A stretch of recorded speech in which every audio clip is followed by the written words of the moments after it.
महाभारत का एक प्रसंग है जिसमें पांडवों को जोरदार प्यास लगती है और फिर एक एक को पानी की खोज में भेजा जाता है।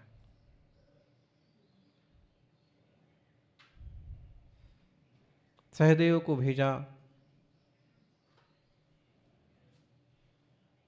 फिर सहदेव के बाद नकुल को नहीं भेजा, अर्जुन को भेजा, क्योंकि सहदेव अभी तक आया नहीं है। युधिष्ठिर ने विचार किया कि सहदेव अभी तक आया नहीं है और कुछ अगर अनहोनी होगी तो अर्जुन जाएं, या तो ये जीत लेंगे, संभाल लेंगे, और अगर कुछ अनहोनी होती है तो हम दो माताओं के पुत्रों में दोनों माताओं का पुत्र जीवित तो रहेगा। मतलब सौतेलापन होकर के भी सौतेलापन नहीं था। दुराव नहीं होना चाहिए, इसे शिक्षा मिलती है। आपको मालूम है सहदेव वहां पर बेहोश कर दिए गए। यक्ष ने कहा था कि ये जब उन्हें पानी मिल गया, पानी दिख गया, तो वो भरने को तैयार हो गए, ले जाने को तैयार हो गए। तो यक्ष ने कहा कि ठहरो, पानी ले जाना चाहते हो तो ले जाना, लेकिन पहले मेरे प्रश्न का उत्तर दो। तो प्रश्न का उत्तर देने की बजाय उन्होंने मुकाबला करने की बात करी। तुम कौन हो, हमारे सामने आ जाओ, फिर मालूम पड़ेगा कि कौन से प्रश्न कौन से उत्तर। परिणाम ये हुआ कि बेहोश कर दिए गए, मान लीजिए मार दिए गए। अब यूं शिक्षा इससे भी ली जाए तो परदेश में अथवा जब आप अकेले पड़ जाएं तब किसी से मुकाबला और टक्कर लेने की बजाय साहसता से पेश आकर के मालूम करना चाहिए कि मामला क्या है और क्या कहना और पूछना चाहता। वैदिक साहित्य में बोलते हैं खत्म कर दिया। फिर भीम का भी, फिर नकुल का भी वही हाल हुआ। पानी नहीं छू सकते, पहले मेरे प्रश्न का उत्तर दो। तुरंत सावधान हो गए, बड़ी साहसता और विनम्रता के साथ कहा, आप कौन श्रीमान हैं, बताइए, हम आपके प्रश्न का उत्तर जरूर देंगे, और हमारे प्रश्न का उत्तर दे पाओगे तो ही पानी ले जा सकते हो, नहीं तो जो हाल इनका हुआ है वो ही तुम्हारा होगा। आपका जो आदेश होगा, जो आज्ञा होगा, स्वीकार करेंगे। और फिर यक्ष प्रश्न होते हैं, अनेक प्रश्न होते हैं, अनेक प्रश्नों के उत्तर होते हैं।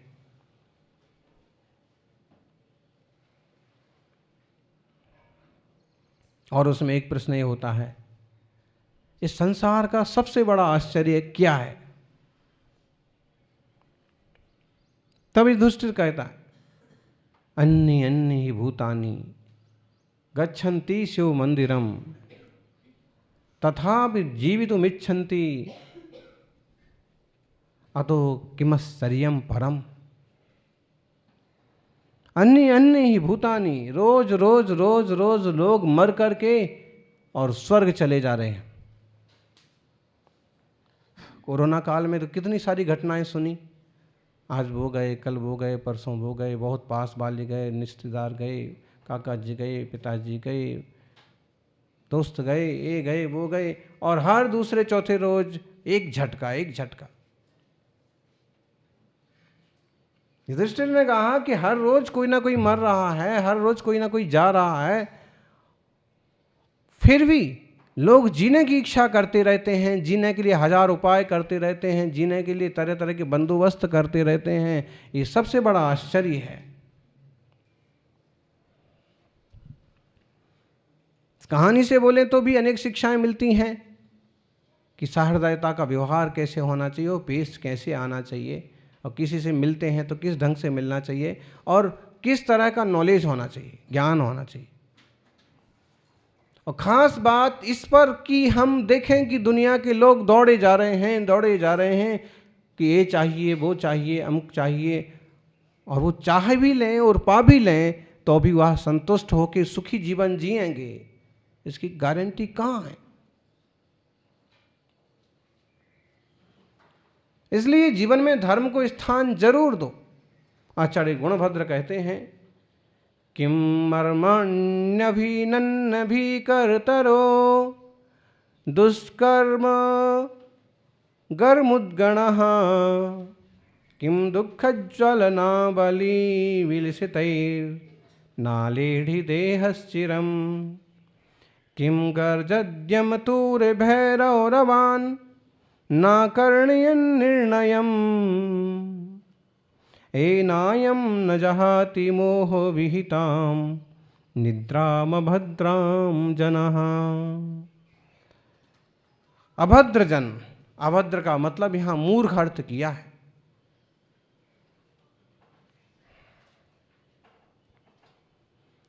प्रश्न किए हैं कुछ, किम मर्माणि अभिनन्न भी करतरो, मर्म को भेदते हुए अत्यंत दुखकारी दुष्कर्म रूपी मुद्गणा, मुद्गर, दुष्कर्म रूपी, खोटे कर्म रूपी, असाता रूपी मुद्गर इसके माथे रोज पड़ रहे हैं। किसी न किसी तरह का कष्ट और क्लेश रोज जुड़ा हुआ है। तो क्या यह अत्यंत भयंकर नहीं है? भीकरतरो, भयभीत करने वाला नहीं है? है। किम दुःखज्वलना बली विलसतैर्नालेढि देहश्चिरम, और क्या दुख रूपी अग्नि के प्रज्वलित होने पर देह नहीं जलती है? जब दुख होता है तो शरीर भी मुरझा जाता है, मन भी मुरझा जाता है, निश्चित रूप से चलती है देह। और किम गर्जयद यम तूर भैरव रवान नाकर्ण्यं निर्णयम, और क्या यह जीव गरजते हुए यमराज के वाद्यों के भयंकर शब्द नहीं सुनता है? यमराज के बाजे क्या है? सांसों का आना जाना, खत्म होना, ये तो है ही। लेकिन आप लोग व्यवहार में भी देखिए कि कभी कोई मर जाते हैं तो एक तरह के बाजे बजाए जाते हैं। अच्छा, कभी गौर किया हो तो शादी के समय जैसे बाजे बजते हैं, मातम के समय वैसे नहीं बजते हैं। हैं? कैसे बजते हैं? गांव की भाषा में बोलते उल्टी बाजे बजना, एकदम खड़े बजेंगे, फट भट भड़ भड़ भड़ भड़। आजकल तो खैर नमोकार मंत्र गाने लगते हैं, रघुपति राघव राजा राम, ऐसे गाने लगेंगे। नहीं तो अकेला ढोल ही है, एक आध बैंड ही है तो उसको एक दूसरे ढंग से बजाया जाता था, और सुनने में भी थोड़ा खतरनाक लगता, भयभीत करने वाला लगता, इस तरह का शब्द। तो यमराज के बजते हुए बाजे क्या इसे सुनाई नहीं पड़ते हैं? सदा सुनाई पड़ते हैं। कैसे सुनाई पड़ते हैं? गांव में, शहर में कोई ना कोई तो मरता ही है, और सदा सुन करके भी यह मूर्ख भोंदू अकल्याण रूप मोह निद्रा को क्यों नहीं छोड़ता? अकल्याण के मार्ग को क्यों नहीं छोड़ता?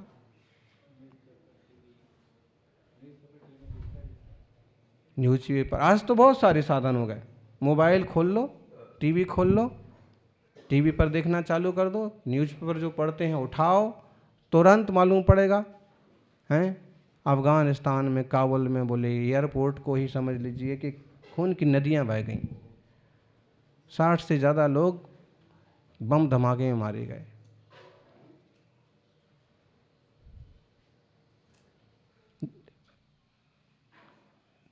खून का नाला बह गया, विस्फोट हुआ, ढेर सारे लोग नाले में गिर पड़े, मर गए, कट गए। जब वहां से उनके मुर्दे निकाल लिए गए तो पूरा नाला लाल। प्राणों को भी संकट में डाल देते हैं, खुद ही बम बन जाएंगे, खुद अपने आप को उड़ा लेंगे, अपने साथ 10-20 को, 50 को, 1000 को और उड़ा ले जाएंगे, मरेंगे। कैसी कैसी मतलब क्रूरता, कैसी अज्ञानता। और जो लोग ऐसा करवाते हैं उनके बारे में विचार करिए जरा कि कौन से अमर होकर के आए हैं। अहिंसा और मानवता का विचार किए बिना दुनिया में कोई कभी भी कहीं भी सुखी नहीं रह सकता।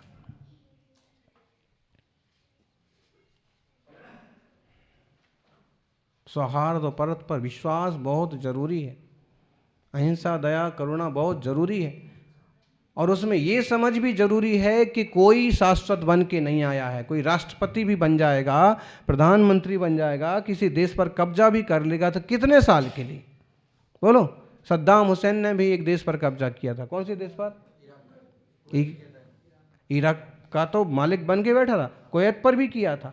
हैं? कितने दिन, कितने साल? अरे कितने साल? 100 साल मान लीजिए, बहुत हो गया। नहीं तो 20, 25, 30, 40, 50, फिर कोई ना कोई पैदा होता है। कोई पैदा ना हो भी तो अभी खुद ही मरे जाते हैं उम्र के कारण से। और अगर यही बोध हो जाए कि जाना ही है एक दिन, तो ऐसे खोटे कर्म करके क्यों जाना? यमराज के बाजे हमेशा बज रहे हैं, मौत आना है। कोई धर्म ध्यान करके जाएं, परोपकार करके जाएं, शांत सहज जीवन जी के जाएं, भेद विज्ञान करके जाएं, सम्यक दर्शन ज्ञान चरित्र रत्नत्रय प्राप्त करके जाएं, तो जाना सार्थक होगा, आना सार्थक होगा। नहीं तो सब कुछ निरर्थक।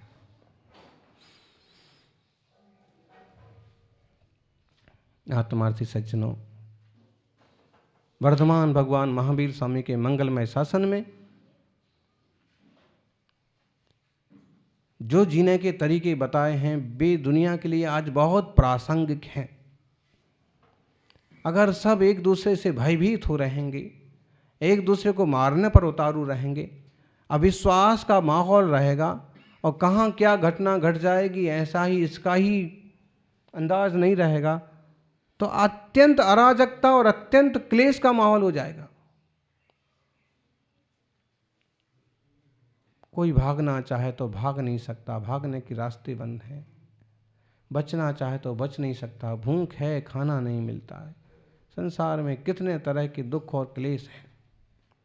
सौभाग्य है इस भारत देश की धरती का कि यहाँ तीर्थंकरों ने, महापुरुषों ने वो रास्ते दिखाए हैं कि आज भी कैसी विकट परिस्थिति बन जाए तो अभी अराजकता का और हिंसा का भयंकर माहौल तो नहीं होता, तो भी कोई ना कोई किसी ना किसी का सहयोगी मिल जाता।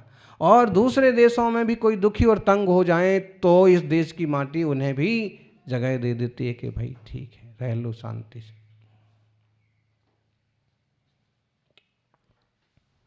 अब हम इस पर विचार करें कि ऐसे मंगलमय देश में, भूमि में हमारा जन्म हुआ है, परिस्थितियां बहुत सारी अनुकूल हैं। कभी कोई गलत दृष्टि वाले लोग उपद्रव करते हैं, वह उनका दुर्भाग्य है, वरना एक सीमा तक आप धर्म ध्यान करने के लिए स्वतंत्र हैं, पूजा अभिषेक करने के लिए, धारणा ध्यान करने के लिए, परोपकार करने के लिए आप स्वतंत्र हैं, साधना करने के लिए आप स्वतंत्र हैं। और इस स्वतंत्रता के माहौल में भी अगर हमने भेद विज्ञान न किया, पर पदार्थों से पृथक स्वस्वरूप को न जाना, केवल आकुलता व्याकुलता के प्रपंच में पड़े रहे, केवल संसाधनों के पीछे दौड़ते रहे, तो अंततः पछतावा ही हाथ लगेगा। इसलिए सावधान, कर्तव्य करिए, आजीविका करिए, लेकिन धर्म ध्यान को भूल करके कुछ मत करिए। ज्ञानियों, मोह रूपी निद्रा के बस में हो करके यह जीव दुखमय असार संसार को ही चाहता है।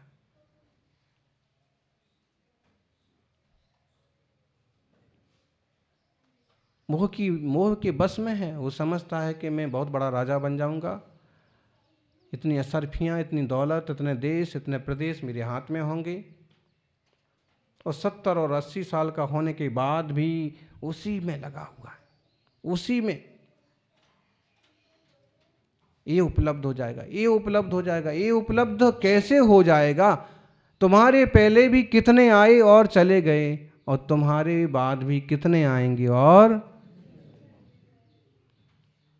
जिन्हें जरा सा विवेक होगा, जिन्हें तत्व की समझ होगी, जो वर्धमान महावीर स्वामी के संदेशों को, जिन वाणी को, शास्त्रों को समझेंगे, उनका कुछ भला होगा, वरना देह जीव को एक गिने बहिरातम, बहिरातम तत्व मुथाए।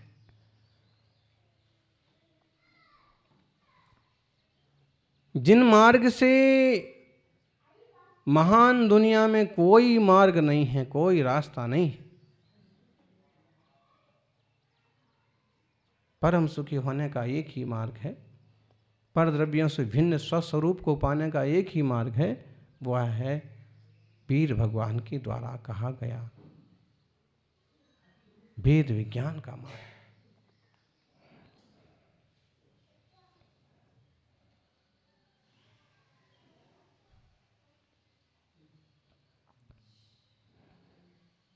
देह से एकात्म बुद्धि करता है यह संसारी जीव,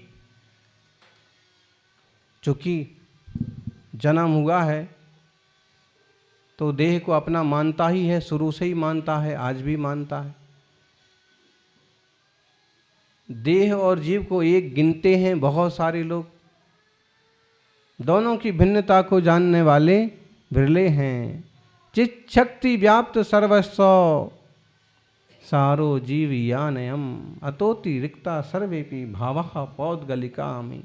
चैतन्य शक्ति मात्र यह जीव है, बाकी सब पौद्गलिक है, पुद्गल है। बोलो ज्ञानी कौन विचार करता है? कितने लोग करते?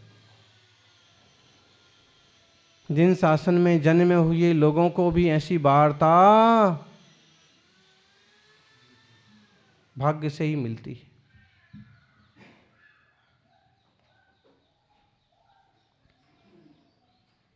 नोह की नींद से जागिए, मोह नींद से उठ रे चेतन, तुझे जगावन को हो दयाल उपदेश करें गुरु, बारह भावन को, बारह भावना भाइये।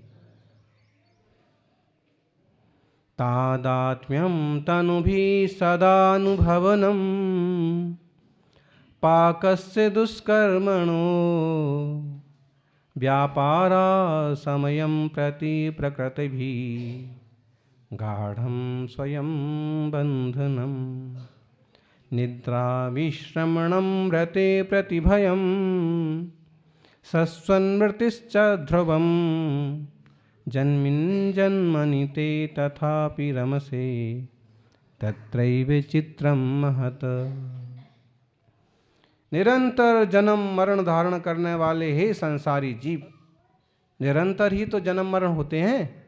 क्योंकि एक मनुष्य पर्याय है कि इसमें एक लंबा समय मिल गया, कोई कोई पर्याय हैं जिसमें 100 साल 200 साल मिल गए।